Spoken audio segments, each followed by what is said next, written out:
Hi, I'm Sarah from My Handmade Wardrobe Patterns, and today I'm going to be showing you how to draft a pattern for a twist front top. This is a really lovely detail, and it has a seam going down the front, seams at the underbust, and a seam going all the way up. You can make this as a high neck top, so I've basically just taken the jersey block as it is with the neckline as it is, or you can bring it down to a V, and then you can make it in this way.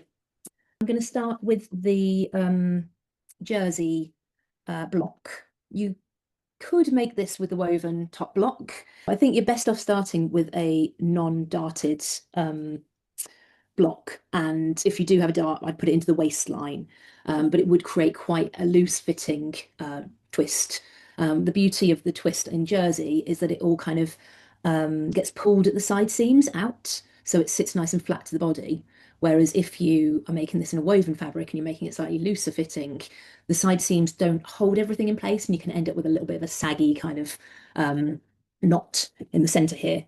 So this is another option. If you did want to go for the looser fit around the body, you can bring the knot up to the neckline, and this is the same concept. So it's basically exactly the same kind of technique. It's just rather than the seam that we're going to be creating on the going across the body, goes into the neck. So you can see it just around where it creates kind of like almost a collar effect just at that point. I'm going to be using my close-fitting knit top block, and at the moment I just need the front piece. So I've grabbed that and I'm going to start tracing it out. So to start off, I'm going to just trace the whole of the front. I'm going to mark my waist, and I've already got my bust notch there. I need to remember to transfer my armhole notch so that I can add a sleeve if I want to later. So that's my basic trace. Next, I'm going to decide whether I want to change the neckline. Now, I can make this top with a rounded neckline, or I can change it to a V-neck.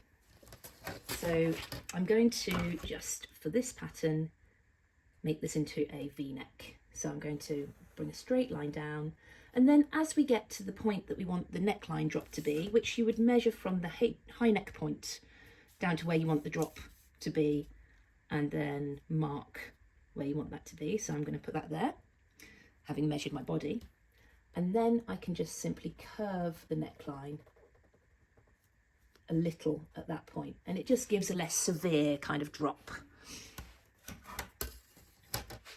Okay, so now that I've decided that that is the shape that I want to go with, I'm going to mark out in pen where all of my lines are going to be, my standard points. So I've got my hemline down here.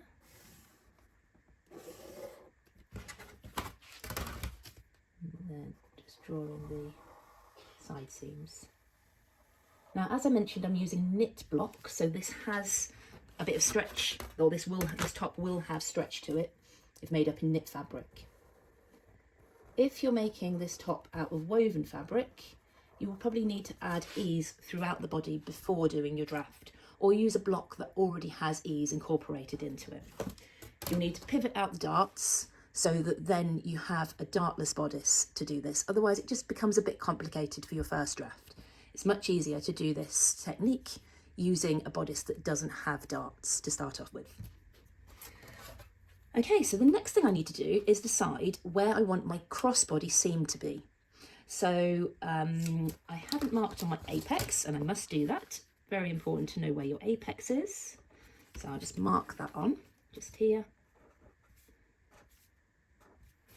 And then I'm going to look at how much further down I want my seam so that it comes underneath the bust. Now on my body, my apex to underbust is about 10 centimetres. So on this half scale draft, I'm going to measure down about 5 centimetres, maybe 6, and then I'm going to put my seam there so that it's definitely not going across my bust, it's going underneath my bust.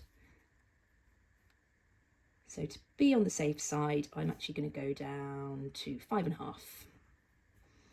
Okay, and then I can draw my line going straight across the body if I want, so I can have a seam going straight across the body.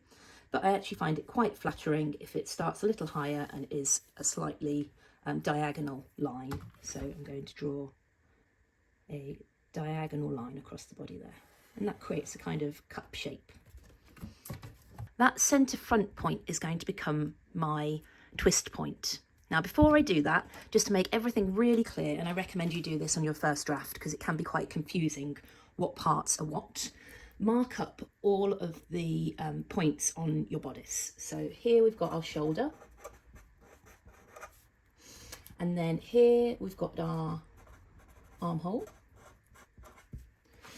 Then we've got a side seam down here, so I'm just going to put side seam, and here hem. And at least for your first draft, this will just help you to recognise what all the parts of the bodice are when we twist everything around. I'm also going to mark my centre front 1, and I'm going to write centre front 2 here, just so that we know that when we divide these pieces, which we're going to do, we can differentiate which part is which. So the next thing that we're going to do is draw some lines where we're going to want our gathering to come out from the centre front twist to. So I'm going to draw my first point going down into the waist, like so. And then I'm going to draw another point going down into the hem, and another going into the hem about halfway between those. And you can see I've just spaced those reasonably equidistant. They don't have to be exactly equidistant, but for a neat gather, it's a good idea to space those evenly. And then I'm going to do the same at the top. I'm going to go from my twist point up into my shoulder. And then we're going to draw another line going from the armhole to the twist point, and then another one from the side seam to the twist point. Okay, so now you have all your gather lines, and we're going to cut this out.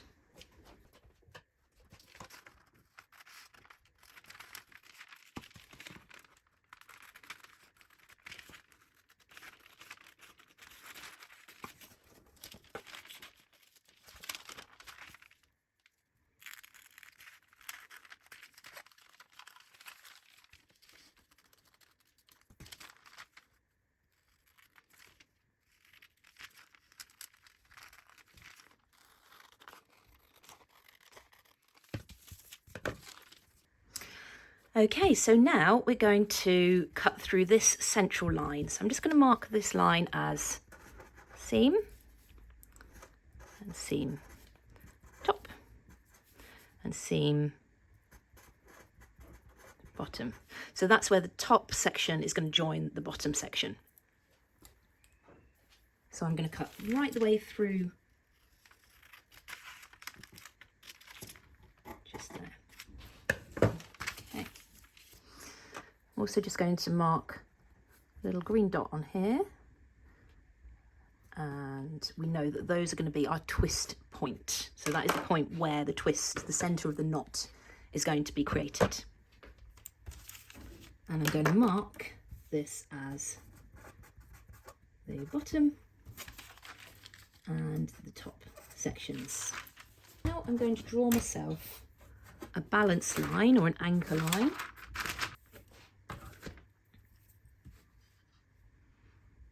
Straight across my page.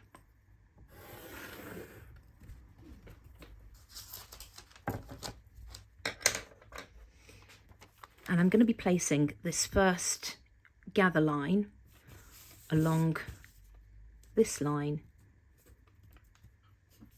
with the top section on the right hand side of the page. So I'm going to cut through my gather lines and leave a hinge at the end.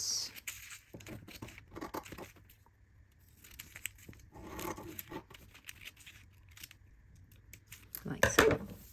And then this bottom edge I'm just going to place along my balance line, and I'm just going to take a moment after securing that in place, just to open up my hinges and just give them a little press. That way I can just check that they are fully cut all the way, and just give them a little bit of encouragement to move into the right space. Okay, I'm just going to secure that side seam down because I know that this section here is exactly where I want it to be. All the other sections remain flexible still. And then I'm going to measure up 2 centimetres, so that would be 4 centimetres in full scale, from the point of this first section 1. So section 2 moves down to match that, making sure that the side seam stays flat. And secure that, and I can secure the point. And then I'm going to do exactly the same with this section 3. So I'm going to measure up 2 centimetres, mark, and then I'm going to bring that down to meet that mark.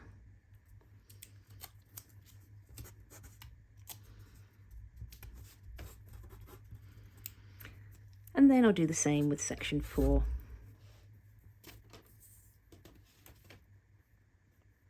Measuring up from the tip of the point, 2 centimetres, and then I can bring that top section down to meet that there.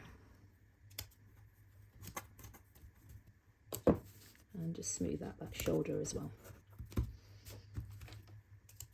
If any bits start to kind of bubble up or anything like that, just take them down so we don't add or remove tiny bits from the pattern piece. It might look like a very small amount, but it can make a difference.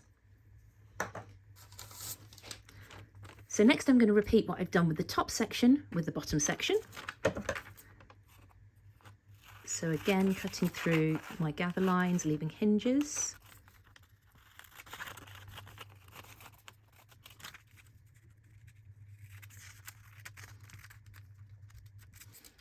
Okay, so once we've cut through all of our gather lines, we're going to take this bottom section and we're going to match the point here. Now don't worry if this line doesn't line up exactly with this line.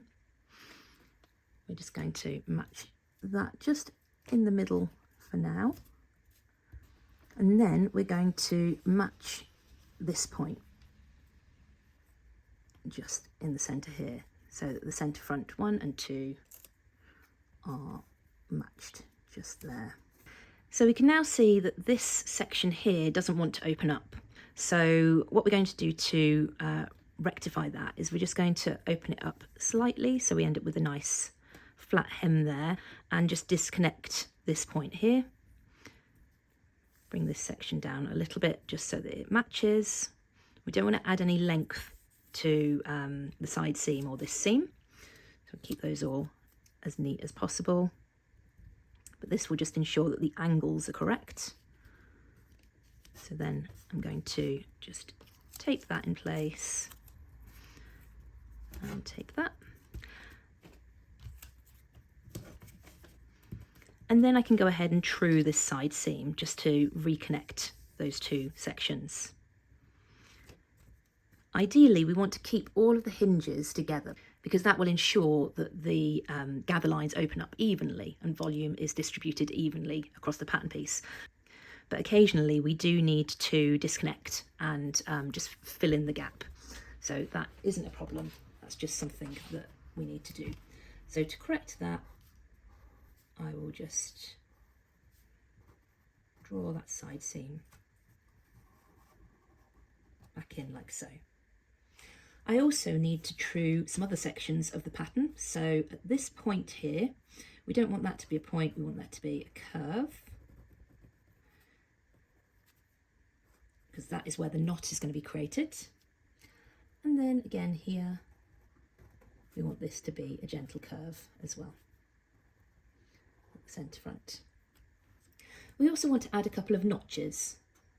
So we're going to place these about 3 centimetres down or 6 centimetres in full scale from this point here, and then again 3 centimetres or 6 in full scale from here. and those are really essential notches to mark. Mark them with a good snip or tailor's tacks or something very, very clear on your fabric, because they're going to tell you where to join the sections. So the next thing to do after truing your pattern is to trace it off again and to add your seam allowances. And here is your finished pattern. I've added my straight grain line. My direction of greatest stretch would be across, and I should really add an arrow for that. And I've also indicated where I'm going to leave open, and then these would be my seams to join. Now you might find it useful again to mark your sections, so we can mark those with centre front, and this is also centre front. This is your neckline, shoulder, armhole. This is your side seam, and then this is your hem, and this is the lower part of your side seam.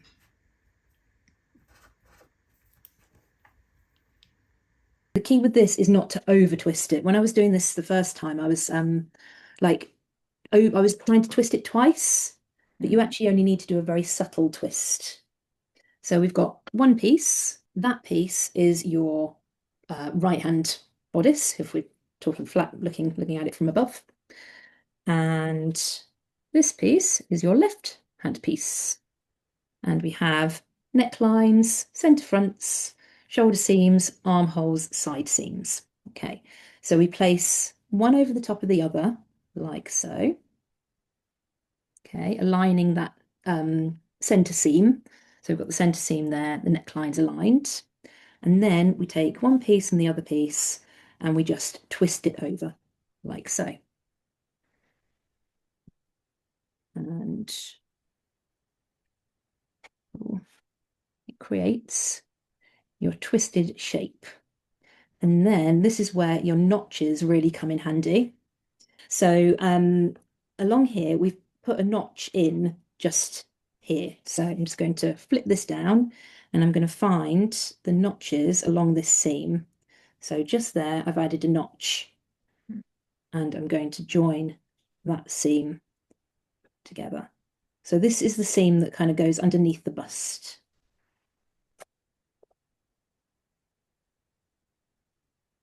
Like so. Okay, then I'll just flip that back up. I'm going to do the same on the other side. So I'm going to take that seam and I'm going to find the notch.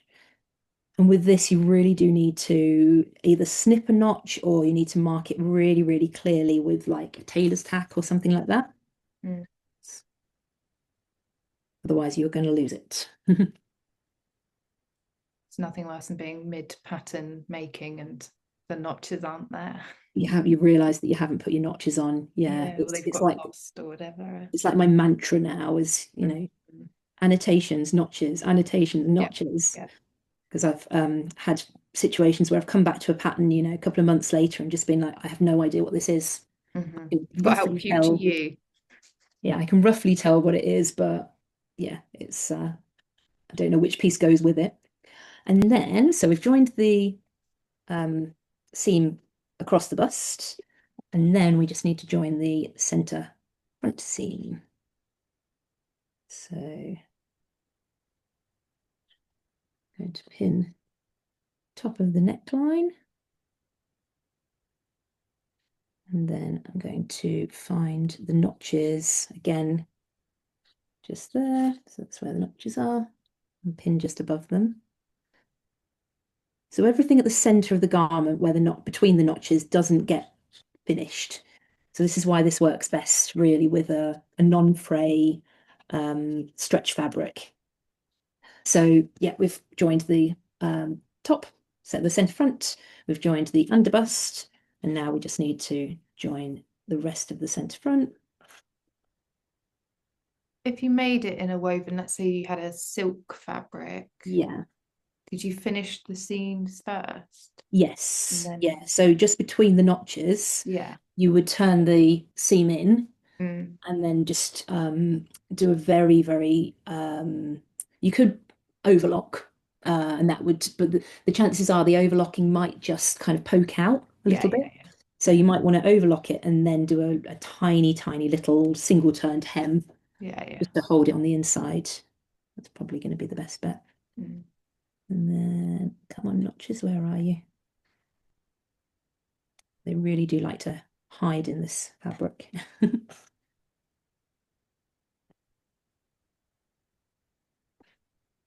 Okay. And then we have our twisted front top, like so. Does that make any more sense, having seen it in practical 3D? Yeah, Janine's nodding. Yeah, the actual on paper you're looking at it, I don't see how that's Yeah. going to work. I was you nodding know, to a certain point, yeah. and then Piece and yeah, pattern Yeah. piece and finished top. yeah. Yeah, that's quite a difference. So with the example where it sat almost like a collar, that horizontal line Yeah, potentially was much further up on the bodice to yes, absolutely. yeah. So this one has the twist down at the bottom of the hem, Mm. so you can create that. So the horizontal cut where you pivot from would be almost lost in the hem. Yes, yeah, it would be. And I'll just come off the sharing to show you. So if you're bringing it all the way down to the hem, you could cut the whole of the center front on the fold. So you don't then have to add seam allowance. Mm. And that then means that you end up with, I don't know whether you noticed with that image that it didn't have a center front seam. Yes, I did think that actually. Yeah. Yeah. If you do the twist right at the top, Mm. it doesn't then have to have a center front seam. It can just be a center front fold. It is more complicated. So that's why I've shown you the version with the seams. Do the version with the seams first and then move on to the fold. I think whenever you've got seams that you can join, you've got bits that you can tweak and you can see it kind of coming into form. When we start to try and put things on folds and try and start dealing with both sides of the body, making a pattern for both sides of the body at the same time, it becomes even more complicated. So that's level 2.